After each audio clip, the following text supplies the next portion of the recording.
When we come to see regulators, institutions like Visa, SWIFT, Earthport, and other banking institutions working together with Ripple, do keep the information from this video in your mind.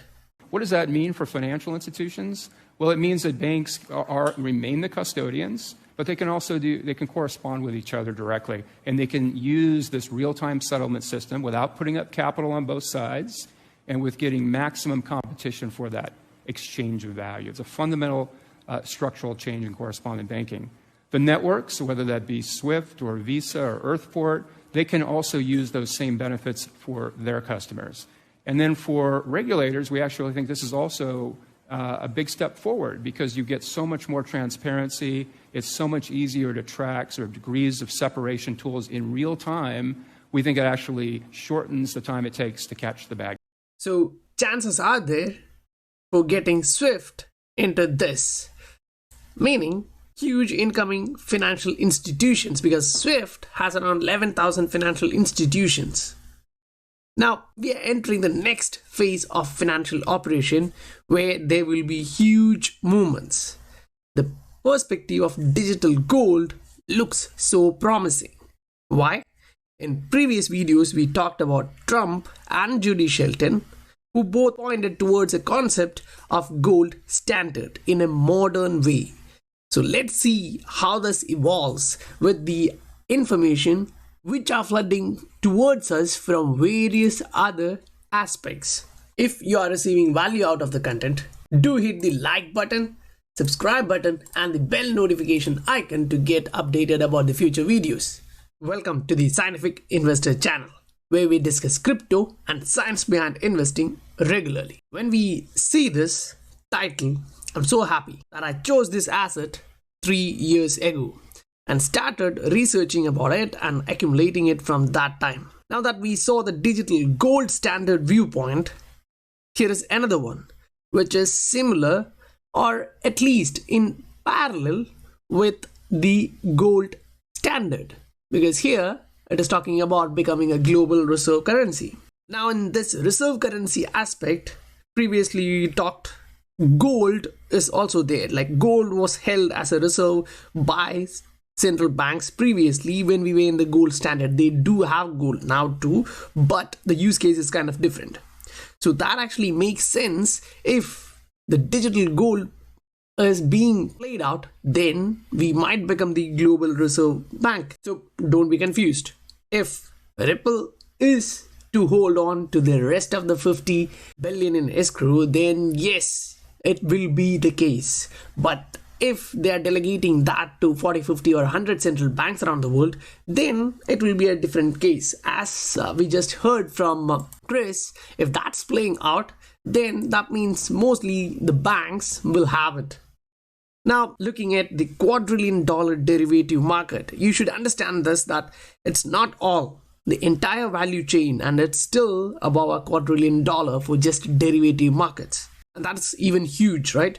And by that, what you have to realize is the future of value of this asset should be much higher than many predicts. Now, this is why I always refer back to David Shaw's statement about the price.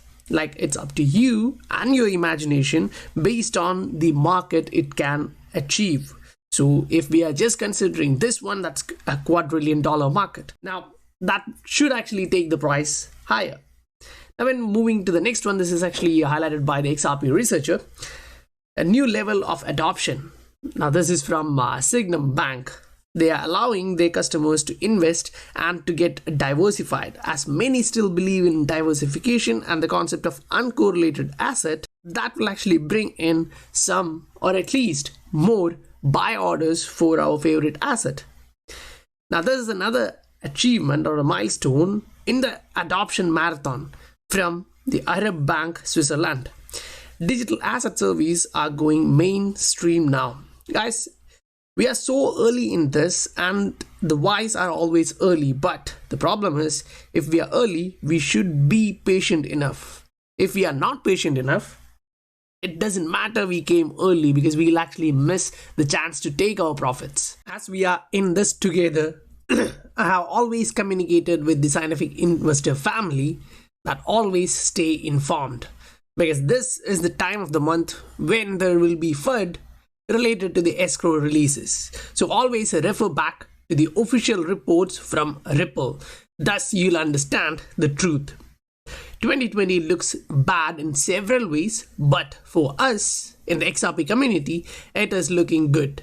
Now that we have light at the end of the tunnel and we can see that, it is like motivating us to buy more. I am now in a buy the dip mode without increasing my average much.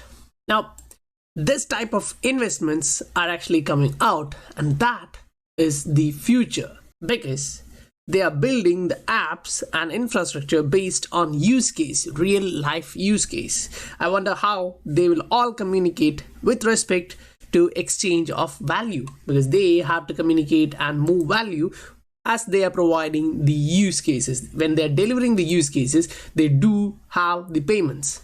Google Pay gets a new advisor. She was the CEO of Axis Bank, an Indian bank which was partnered with Ripple. So it won't take much effort for her to convince the new team, because Google is already the one among the initial investors in this revolutionary technology. Now lastly, we'll have to actually look at the charts. Finally, about the price. When we rally and correct ourselves, always do check how the price respond to certain level. That's the support and resistance level.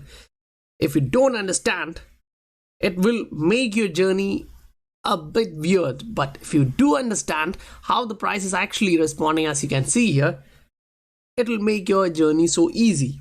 Now I'm trying to reach this message to all of the scientific investor family members, so once they open the charts, they can actually see this, how the price actually reacted, whether it respected certain levels or not. Now when we are actually zooming in and looking at this area, we can actually see that previously this area was a support, say 0.207 to 0.2146, and then we actually went below that. Once we reached back the same area, we actually respected that level. It was acting as a resistance.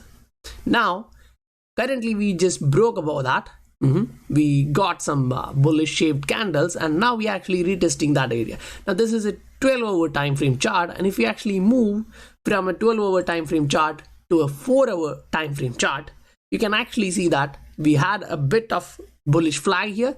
Then we pumped. Now we are actually correcting back, and the price is actually kind of holding towards that bullish flag.